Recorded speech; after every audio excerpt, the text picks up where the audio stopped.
I am out of my mind excited. I picked up something very special. Now, this might not be the type of thing that everybody gets excited about. I'm going to warn you beforehand. But I haven't touched this thing. It's been sitting in my car for the past day. I just didn't have time to deal with it, and there was extras that this came with, and I haven't searched through them. They weren't posted in the listing. I was excited to see what I did see that I saw in there. So, without further ado, let's go see what this is. Oh, it's a Lortone Lapidary Arbor Model NS8. Oh, what a beauty. It has some leaves that it came with, so if you need that. It has the motor, it has the belt, it has a power cord, which might not seem like a lot, but I've seen these without that. It's hard to even tell when this is from because unless it has a date on it that I haven't inspected yet, I don't know that you would be able to nail something down. Because they still make these pretty much just like this. So I'm going to take a moment, move this over to the bench, and we'll go from there. I just wanted to take a quick moment and memorialize this bench being cleared. It has never been like this as far as I know it. It has never been this unencumbered by things being piled on it. I spent days removing all of the things from this workbench. And now we have room for our Lortone Lapidary Arbor. And I wanted to make sure that I didn't miss the last time that I will probably see this bench looking like this. So, not so bad. It's a welded cast iron table, and it has what I believe is a reclaimed door as its tabletop, and something that we can bash the heck out of and not worry about. All right, I'm going to get the arbor, and I'm going to place it right on that bench. Fun.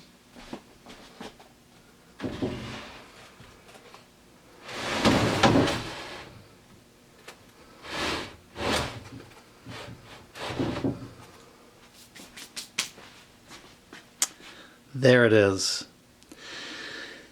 I haven't done anything with this yet. As you can see, it has some wheels that are already on it that I'll have to change out. This model of arbor came with a 3/4 inch arbor.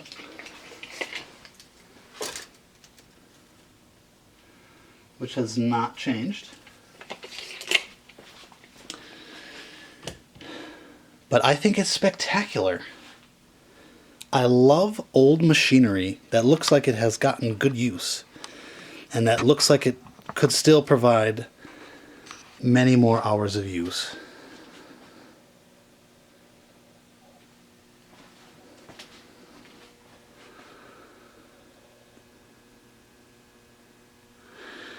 This was definitely used by someone to do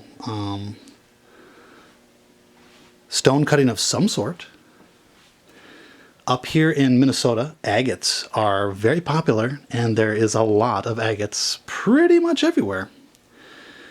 My kids find them all over the place, just on our property alone. We don't even need to go specifically to a place to hunt for agates. That's how many you can find here. So I'm not sure if this was being used to cut agates, polish other types of stones, being used in jewelry making. It was being used by someone's grandfather, and they seem to have taken good care of it. The mats, sponge mats, probably need to be replaced. And this whole thing needs cleaning, no doubt. But overall, I think it's seemingly in decent condition. We'll have to do a good inspection on that belt. This has different speeds that you can set it at. So you can see that has 3 speed selections. And then, I don't know if I'm going to be able to get it. There's the same inside there. I think they did that so that you could have this at a normal Lapidary Arbor speed of like 1725, 1750, whatever. And then you could maybe bump it up to more like buffing speeds for polishing. But this is quite something, and I'm overjoyed that this didn't end up in a landfill or a recycling plant, since this technology hasn't changed much, and you can still buy this exact same thing or something that looks fairly close to it with a different shade of paint. There's no reason to let this go to waste. The tubs are seemingly in good shape. I haven't obviously tested them for water tightness, but you can see the drain plugs here. Alright, before I get the other stuff out, I thought we'd just have some fun and try to turn this thing on and see if it works. That would be great if it works without any further problems. Just to give it a plug in, see how it goes. So, here we go.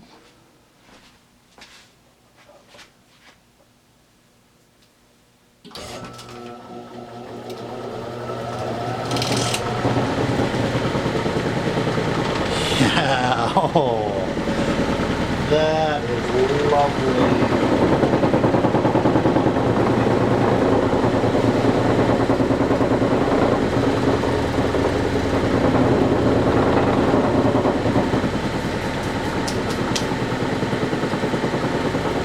That's a thing of beauty.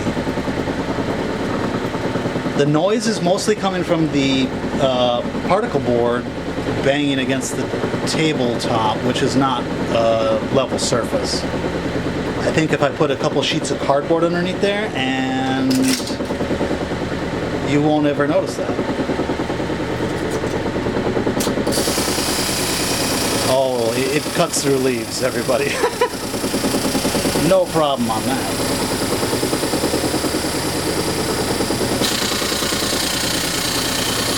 Look at this thing put the work in. This puts the work in for you.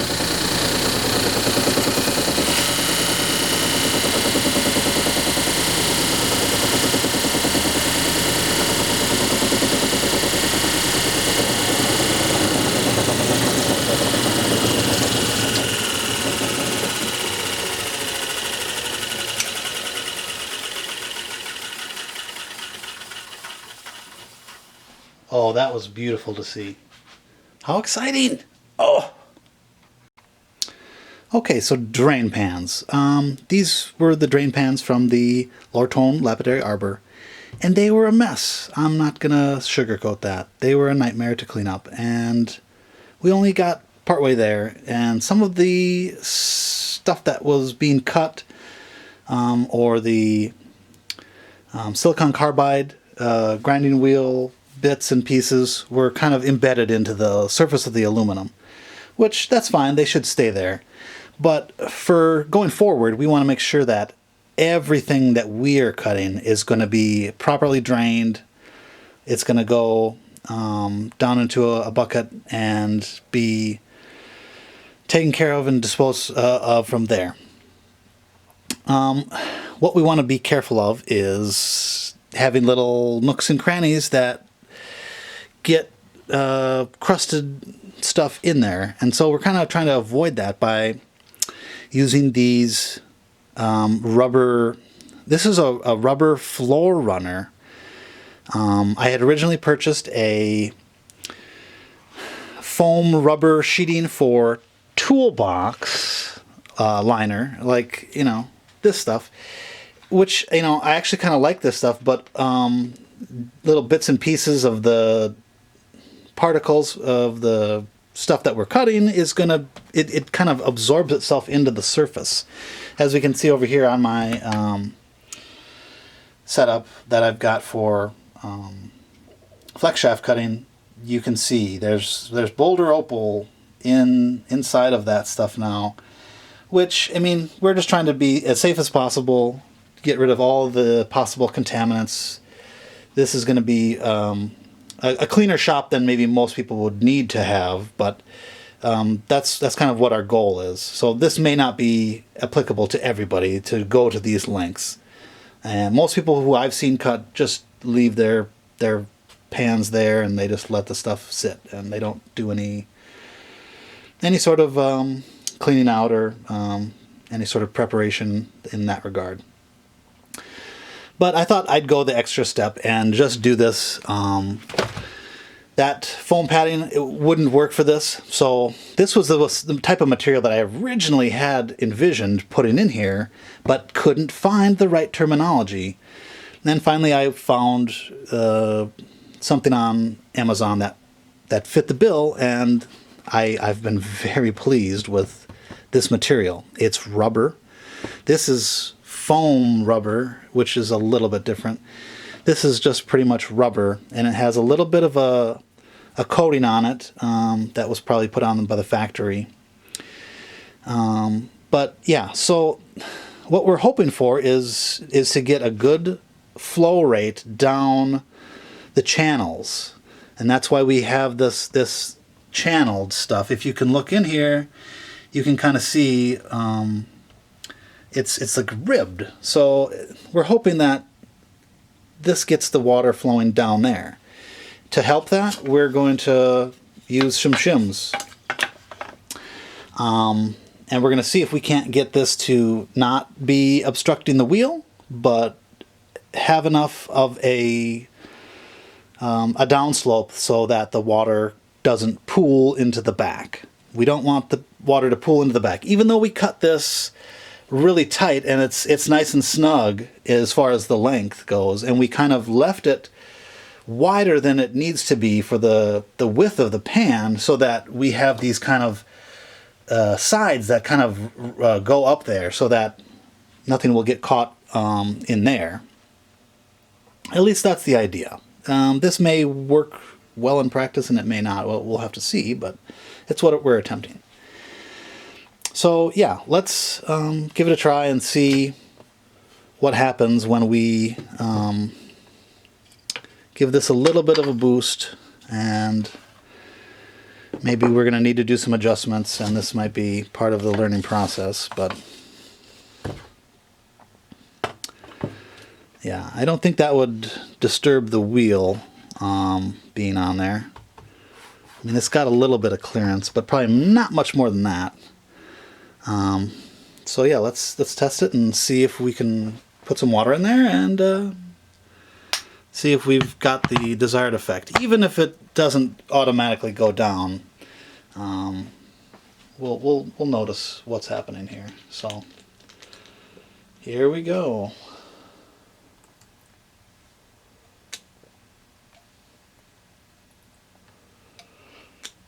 So yeah, it's moving slowly down as we add water. And that's kind of what we want. We want it to, oh, and look at that, it's even sucking it down. That's crazy. That's got to be the coating, which, full disclosure, may wear away. So if there's a little bit of a coating on there, it's probably helping the drainage right now, which wouldn't last long in my guess. But yeah, that's not bad. It's just kind of a better be safe before you're sorry type of thing for me, as someone who has concerns with the dust and concerns with the debris and all the other things that go along with the cutting process. So we're hoping that this is going to be a solution that we can live with and that will provide us with a nice drainage. And these aluminum pans were in good shape outside of the fact that they were dirty. So we're gonna hope for the best and see where this takes us. All right, well, we've progressed several months into the rehabilitation of this Lortone Lapidary Arbor, model NS8. We've got a kind of Franken water system set up here, and this is going to be the real test. We've got a water jug up here that flows down into a splitter, and then that goes to each of these hoods. The hoods each have valves that I tested on them, and they seem to work. I wasn't able to reuse any of the other stuff that came with this machine for the water system because the original owner of it, had used it to recycle the water when he was doing his cutting. So it was all gummed up and it had gunk everywhere, and the tubing was getting old. If I had to do this again, I wouldn't pick this type of tubing. This tubing is too rigid. I would go with something that has more flexibility. Down here on the drains, this has been like the 4th iteration of this type of drain here, and I haven't tested any of this. This will be a test today. I tested the watertight seal around here, and that was good, but I have lock line forming the kind of the spigot for the drain. As you can see, I don't have one set up over here. It just has the plug with a hole in it that I had planned to use, but we'll have to deal with that another day. This lock line has come in handy. I used it for my drip on my the rotary Lapidary setup that I have, and it works well. I'll just have to buy some more of this lock line stuff and do the same thing over on the other drain, and then I've got another connector that will connect both drains together, and that won't just be singular drain. As you can see, it goes all the way down here into the drain bucket. If you have a drain and if you have water supply like this, all of this would be so much easier. So a lot of this is going to be stuff that you don't need to worry about. The other thing is, since this is a garage workshop, there's going to be no heat here during the winter. If you have a heated garage, you wouldn't have to worry about draining this, but I'm going to have to be draining all of the water out of this every time, since it's about 20 Fahrenheit right now outside, which is in the negative C if you're in a country that uses that. So yeah, we're going to see if this holds water. We've got our wheels on this already. We've got brand new Diamond Pacific wheels. This is a Galaxy wheel, 220 for our Diamond wheel, and then we've got a 600 over here. These hoods aren't, this is a system that is kind of modular, and it's kind of nice in a way because you can change out individual wheels, you can do other stuff without having to remove the whole hood.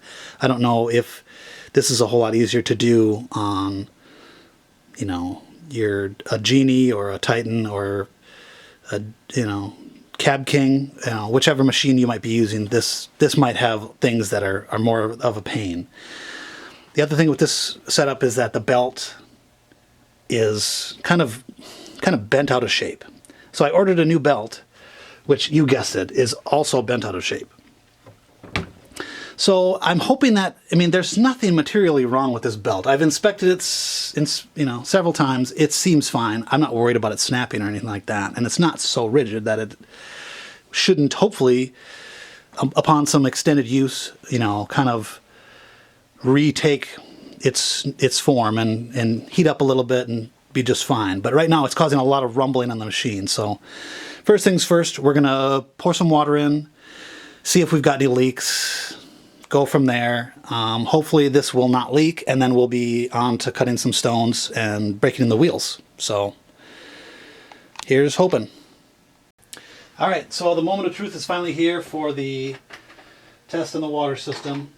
This drain for this line, which is to the 600 wheel, that's shut off, so hopefully that won't be a problem here.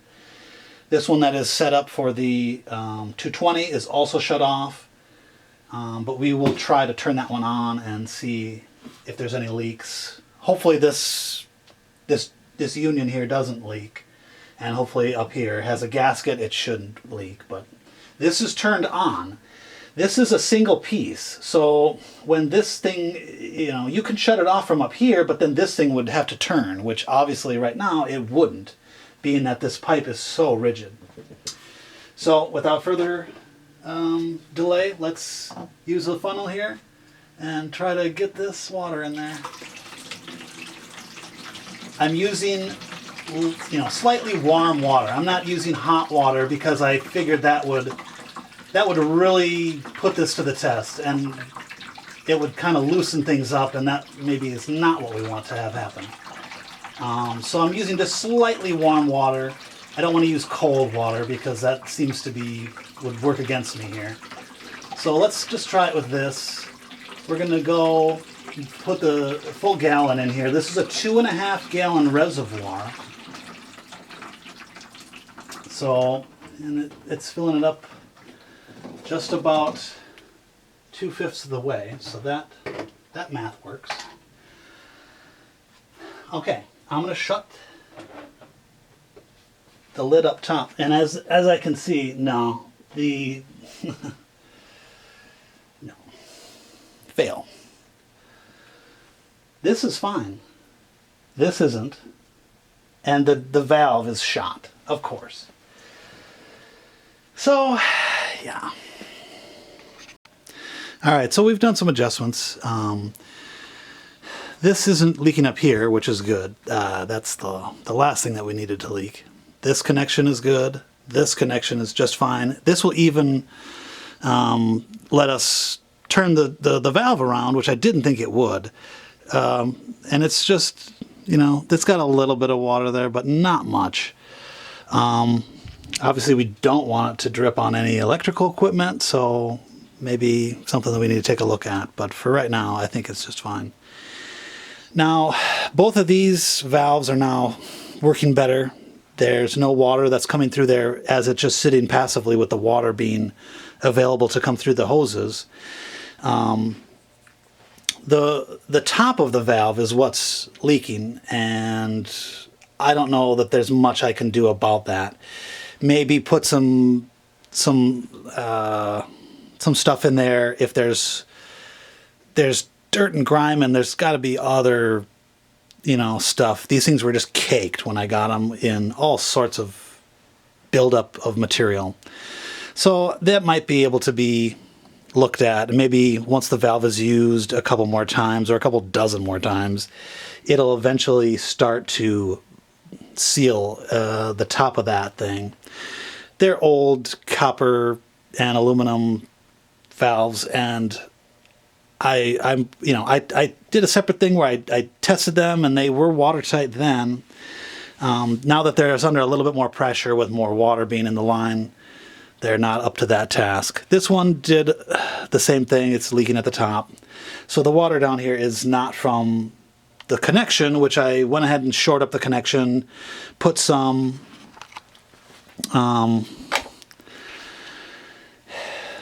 what do you call that? Nylon tape on there, and they're fine in the back. It's just the tops of the valves. And since there's not going to be water in here right now, at least for winter, there's not going to be water standing in the tank. Either that or the tank is going to be brought in and just disconnected every time that we go ahead and do this. We can live with the small leak that is happening up at the top here. The label has been secured with tape, so there's no worry about that being ruined. I mean, it's it's in rough shape anyway, so it's not like you're losing a whole lot. Other than that, I think the drain is still holding up. It's been draining the water. I left it for a while and came back, and it's getting that job done. So I think we're ready to see, how this thing fares when we turn it on, and the vibrations are significant. So we'll see where we sit with how the water handles just that being turned on, not even the water being turned on. Let's just turn the machine on, see where we can get. All right, we're ready to test this out and turn it on and see where we got some problems. I'm sure we're not out of the woods yet here, so here we go.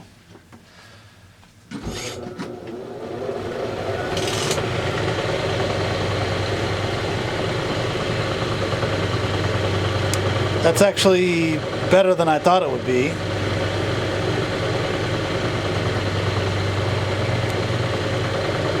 The real test is going to be when we turn the water on. Let's go ahead and do that.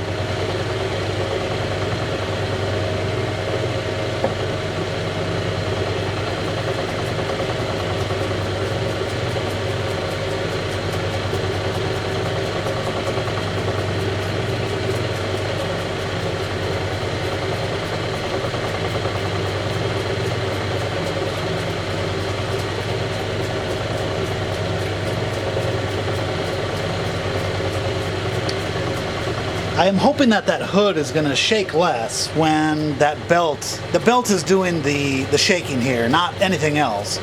The board that this is all attached to it's not attached to the table. It's not secured to the table in any way. It's just the weight of the machine, which is significant. And I put some shims underneath it to kind of even out the spots where the table isn't quite even, because this is kind of a reclaimed larger door table that I have no idea of the origins of. So it's not a flat surface, as flat as you would like. But it looks like for the most part our drain is working. It's pooling down at the bottom there. It's getting a lot of splash, which I guess is to be expected. The wheel looks like it's running true. It doesn't look like it's going to need any balance. It's just perfect. So I think we could start cutting practice stone and just rough up the wheel, get it all, try it all out, and see how it goes. I'll be wearing the respirator, so you won't be able to hear this part, but maybe I'll put on some voiceovers here and we'll go from there. All right, my apologies for the camera here is not in an ideal position, um, but it'll give you an idea of what I'm doing here with these stones. These are just stones that I had out in my kids found them. They wanted to see what was inside these things, so it's going to be exciting for them to find out. Some of the other things that I did to kind of rehabilitate this Lortone was adding some grease to the bearings. I wasn't able to access the inside of the arbor. I could do that too, um, but that's going to be a little bit more involved to get that thing apart. I mean, it seems to work pretty well, and I don't think it's being it's nothing's fighting it from the inside any bearings, so that's good news. Um, this was fun to finally be able to get some cutting done. I'll say that this has been a lot of work, um, just finding the materials that to get this thing back into workable order. Um, but you know, everything worthwhile is going to take a little effort, and I'm glad to have put the effort in. And it's exciting to finally cut stones on here. I'll be cutting not only opal on this, I'm sure I'll cut some agate and some jasper. Who knows what else I might find? But thank you guys for tuning in